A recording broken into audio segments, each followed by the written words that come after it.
Okay, today I'm going to make a video on how I mount these spray rails on this 1958 19-foot Chris-Craft Capri. I have the spray rails cut and dry fit. They've been on the boat with fasteners, and you can see this blue tape, that's the border. That's where they go. I put that blue tape on there when I had them all dry fit and on there. I put the blue tape on just so I know where the boundary was, so I could scuff up the varnish a little bit. I'm gonna mount them and I'm gonna bed them in 3M mahogany 5200. Now I go back and forth sometimes on what I bed certain things like this with. Sometimes I'll use mahogany boat life, and that's what I used on these rails up here. But I kind of wish I would have used the 5200 just because it's more aggressive, and to me it glues it to the boat and it's more solid. The thinking is sometimes, well, if you ever need to make a repair, it's easy to take off, and I always go back and forth on what to use on that, and sometimes I use 5200 and sometimes mahogany boat life, but I'm going to go ahead and glue these on with, or install them with 5200, and every bit of this will be bedded. There's going to be no voids in there whatsoever. And so the reason I sanded that was just to get a little better bite with the 5200 so it sticks, because this varnish is months old. So I'll take you to the bench and show you the new spray rails. I have them taped, and I applied 2 coats of Interlux 1026 wood sealer to the back side.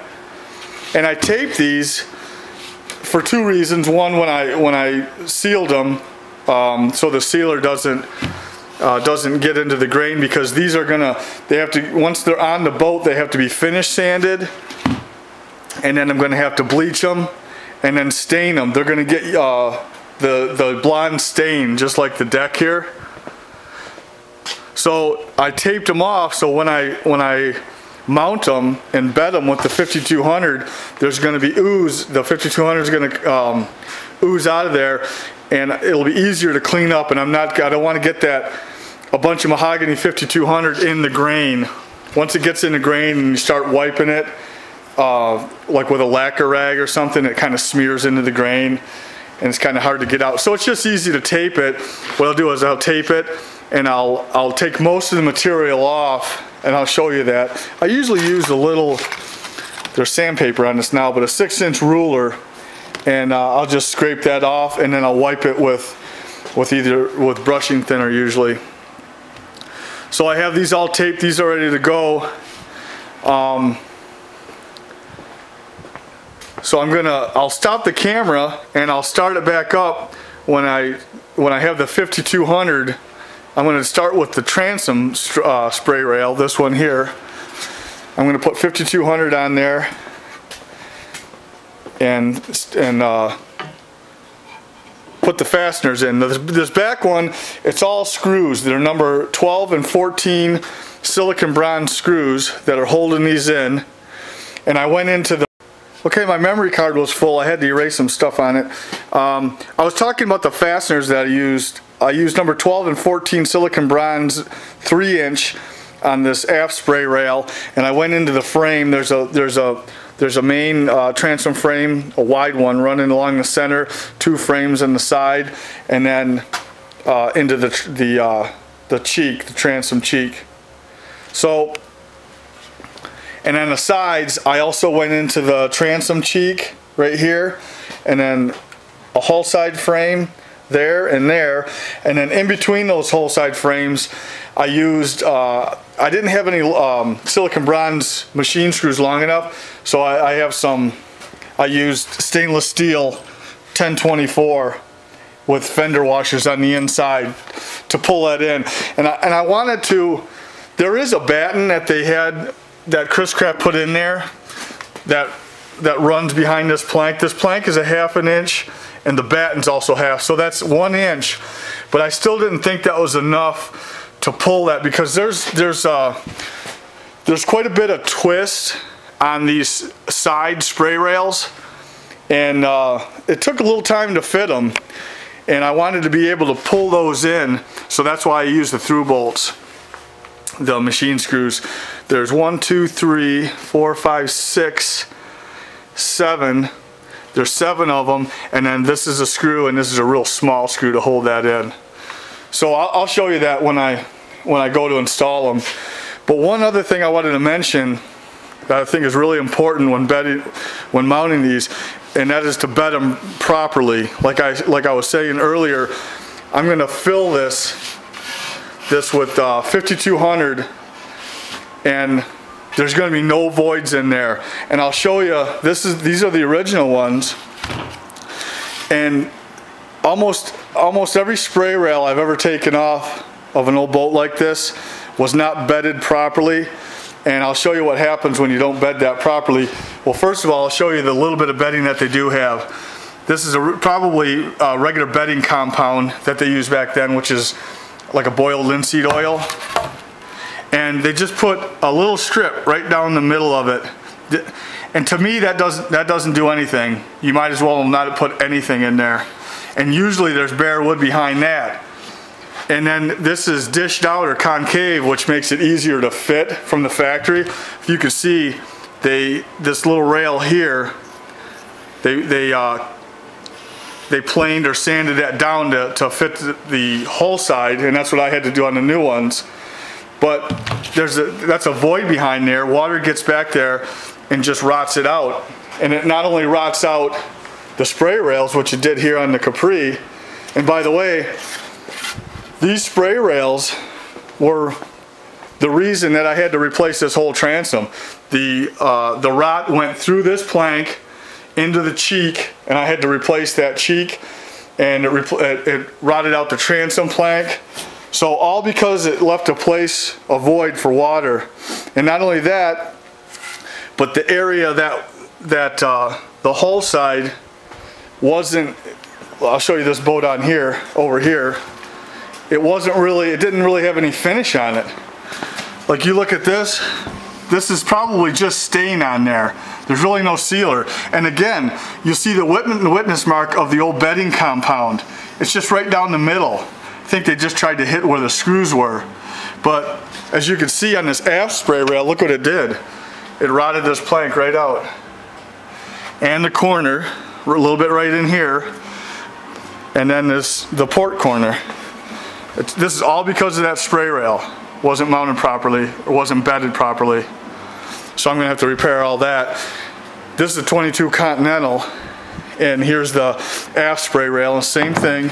It's dished out in the middle, a little bit of bedding right down the center, leaving a big void. And I understand they were production boats, and they probably didn't have the time to bed them properly, and they did last 50 years. But to me, if you're gonna remove and replace them, I built all the varnish up under them, so there's 2 coats of sealer and like 7 or 8 coats of varnish on that. And then now I'm ready to mount them, and I'm gonna bed them in the 5200. So I'll stop the camera and I'll start it back up when I go to mount the aft spray rail on that. Okay.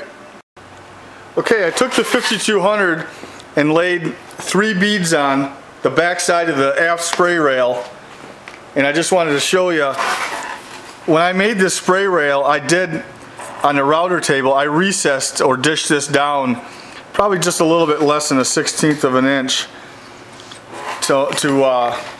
just to make it easier to fit, although I didn't really have to adjust it or sand it much. It was pretty close. So I'm just going to show you, whenever I bed anything like this, I lay the caulk on there, and I don't know if this will be enough. It might be, but I always take this little 6-inch rulers, and I take and just kind of spread it out, even it out, so there's no voids behind there. This looks like it's going to be enough. I don't mind putting a little bit too much on there and having it ooze out. I'd rather have that than have any voids back there. So I just tool it like this, and then I'll even make sure it comes over the edge here. Yeah, this is going to be enough.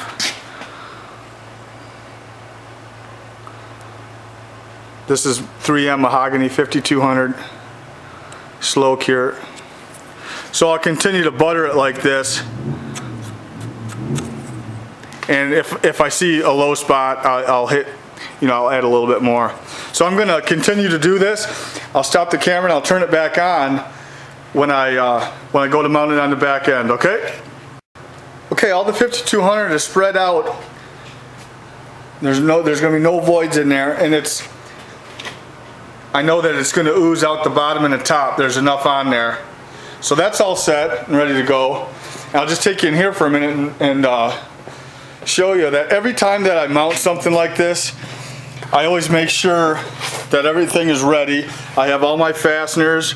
I have a driver, hand driver. I have all the screws. And I have a box of rags. I cut these rags up into smaller ones. If you use just the full-size rags you get from the hardware store, with 52 it just gets everywhere. So you know, you get a little 52 on the corner and there's still a lot more of the rag to be used, and then you end up getting it all over, and then you end up throwing the whole rag out. So it's just easier, and it saves a little money by just cutting the rags up, and then when this one's done, just throw it. I've got another box here that I put the old used ones. So I have everything ready, and I always save cardboard and cut it up into squares like this, and I use these 6-inch scales after it's mounted on here to get all that ooze, because if you just took a rag and started wiping all that ooze, it's going to become a big mess. So you try to physically get as much of that off by scraping it with these little 6-inch rulers, and then just kind of wiping it on this cardboard, and then replace the cardboard when needed. So I think I have everything set, except for I have some thinner, some brushing thinner that I wanted to get. I think right here will do. And I'm using this because even though this varnish, it's been on here for months, I don't want to use anything harsh like lacquer. I'll still use lacquer to clean the tools and stuff, but I don't want to put lacquer right on this boat. So, and again, this tape was just to, well, for the top of the tape, this top tape line, that's where I need to mount that rail to.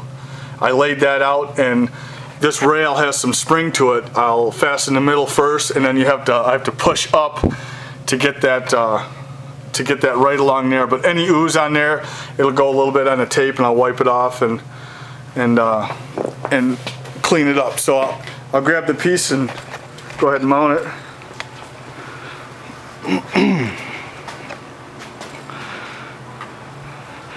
I usually do have gloves too, but I'm not gonna, I'll just clean my hands with lacquer. Let's see, got to get the right side. Okay, port side. Now I've had this on and off a few times, so I kind of have a process to how I put it on. Now these are number 14 silicon bronze screws by 3-inch. So that's what I'm using, so I'll put this one in first.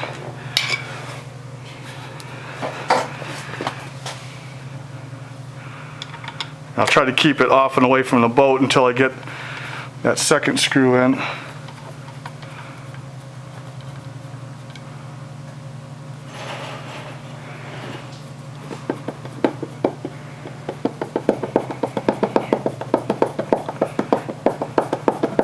I found this old Reed Prince screwdriver in a yard sale. I'm always looking for those type. It actually says Reed Prince right on it, from Chicago, so that's kind of cool. Okay, now this other one goes in. This goes into a frame.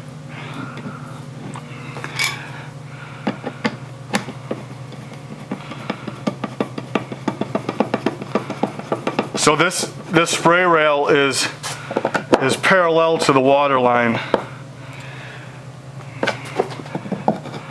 Ooh, this one here.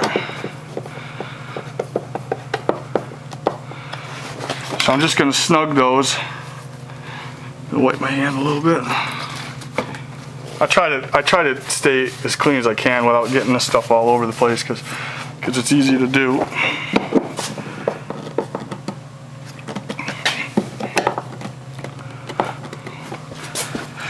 So now this one, I'll put this frame in. This has got to come up. I used a driver for this one.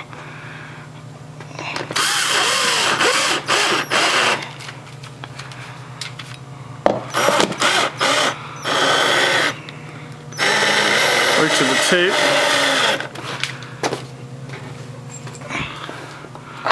Put this one in.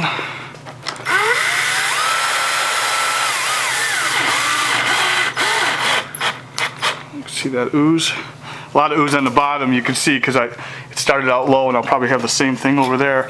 But I'm going to go ahead and just kind of snug this.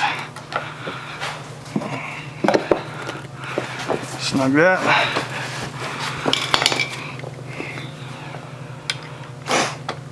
Now this one, I had to cut the screw a little short because the screw coming in the side spray rail hit it. Sometimes that happens.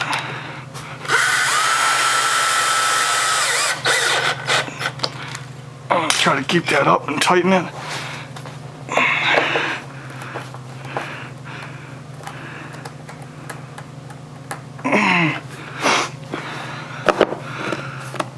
And then there's screws that'll go in the middle here.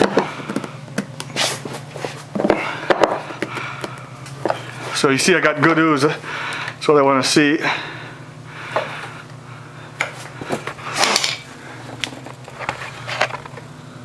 There's the top and the bottom. So I'm going to put these other, see that right there, it's coming through there. I'll take a pick and get that out because I don't want that 52 getting all over the inside of that. So I'll clean those out. I'll put the other screws in and I'll start the camera back up when I start cleaning this, okay? Okay, I have all the screws in and tightened, and you can see it's continuing to ooze. I haven't really wiped it yet, but I like to wait a few minutes because it will continue to ooze out for about 10 minutes. So the first thing I do is I'll take this 6-inch rule and I'll just go along and just get the majority of it put on this cardboard. Makes it a lot easier than you know, just taking a rag and trying to wipe all that. And then I'll even go back over it again and try to get as much as I can.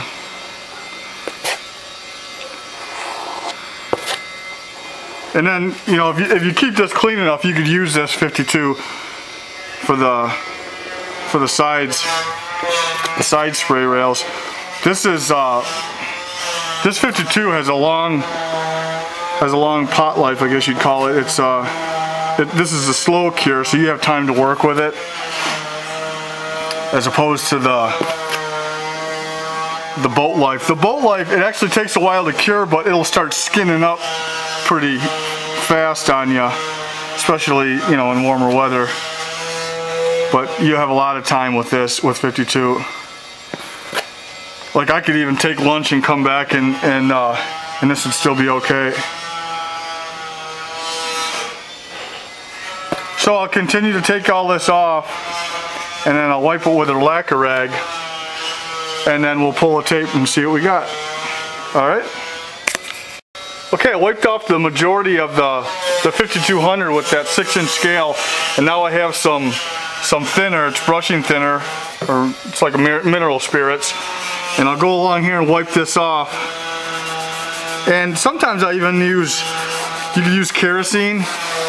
It's mild and it won't hurt the finish. It's a little bit more oily and you don't want to get it into the wood that much, but it'll work and it'll cut the 5200. So I'll just go along here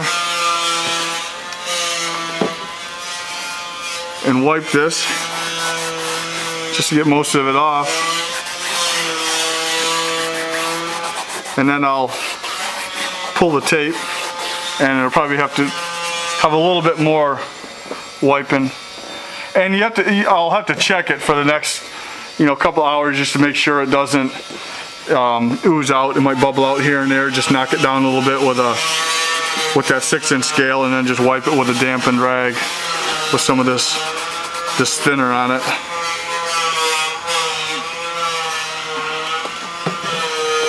So the trick is to get most of it off with that scale. So I'll continue to wipe it, and then I'll turn the camera back on when I'm ready to pull the tape, okay?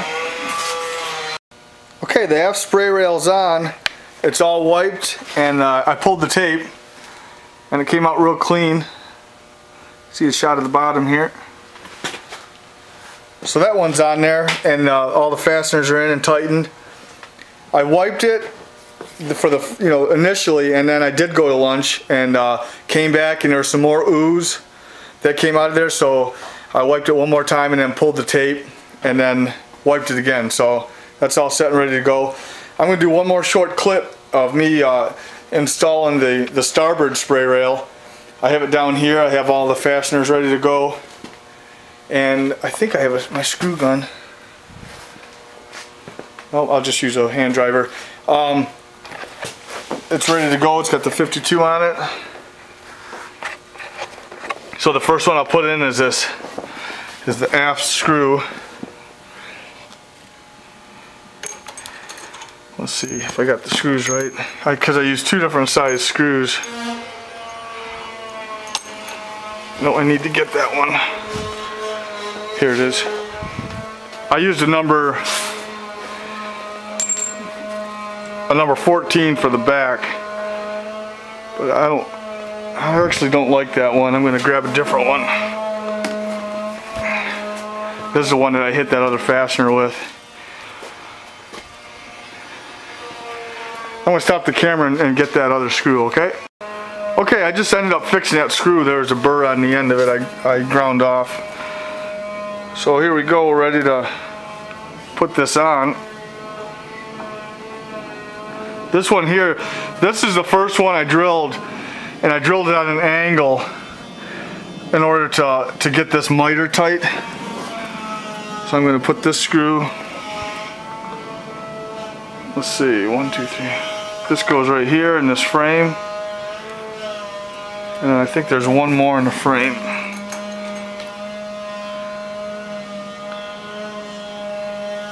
Right here.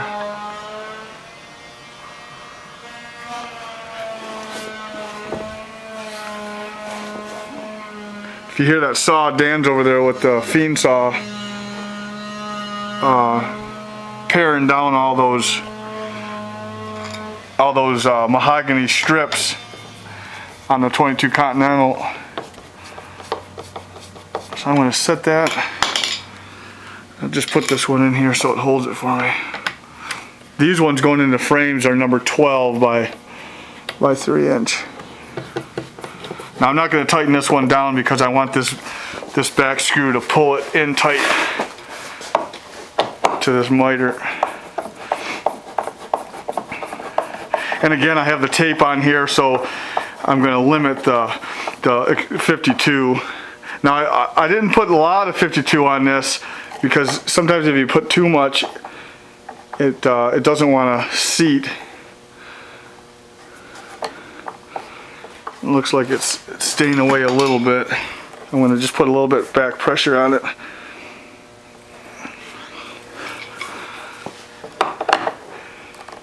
Now tighten it a little bit. There it goes. Now tighten it.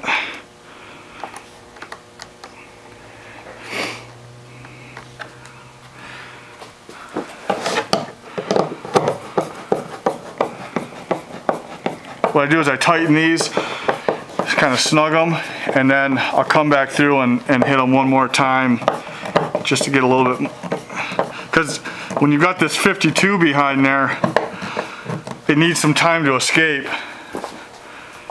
That's why it oozes for a while afterward. But I'm going to just make sure that that's on the same level. Now this corner is proud here, but when I'm all done I'll show you. This gets a big radius for the rub rail to come around, so that's fine. That's all going to get faired in. And these edges are still sharp.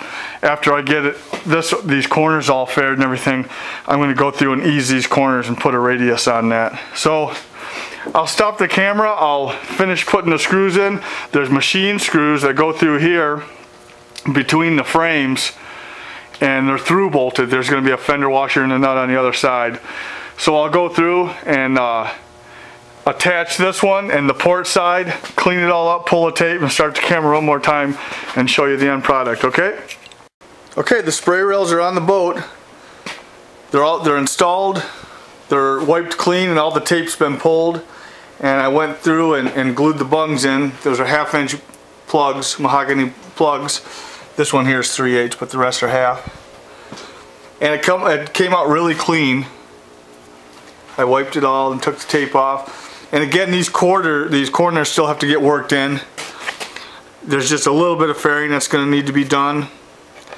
And then there's going to be a radius right here for that rub rail. I think the rub rail starts in the middle and then wraps around to I think here, and then there's another piece that goes forward. I'll take you over to the original spray rails and show you.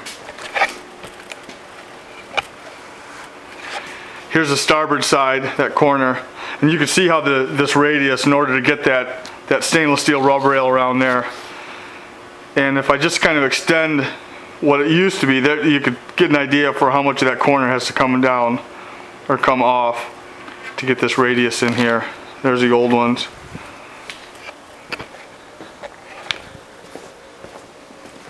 This one here, I had a little bit of a problem. Let me turn this light on. When I installed the big number 14 screw, the first one to hold it in, it wanted to ride up, and that happens when all that 52 behind there, it makes this really slippery. So this wanted to ride up. So in order to get it back down to meet that, I had to drill and put a screw in to pull it down and in, and then I went ahead and tightened this one up. And once all that 5200 kicks, it'll be fine, and I'll be able to back that screw out. And this material is all going to be cut off, so that screw won't, the hole that I put through there won't mess with the actual spray rail. So here's a shot looking forward. And you can see it's parallel to the water line. Now the spray rail tapers up front, so actually the center of this is parallel, so it's actually a little bit wider here than back there. But you've got to just take and offset it from the center of this spray rail. But I think it looks pretty good. These miters came together real nice, and there's 5200 in between them. So it's Friday. I'm going to let this sit for a few days and let that 5200 cure. I have some old 52. The ooze from it down here, so Monday I'll check that. I don't want to start fairing this down until I know that 5200 has kicked and glued those miters together. So that'll do it. So the most important thing, I think, on these spray rails is to just bed it properly and make sure there's no voids behind there, and make sure that the whole side has been sealed and the back side of the spray rails have been sealed. And then just bed it in between the two, so there's no void, so water can't get in there and rot it out like those other boats. Alright, so that'll do it on installing spray rails.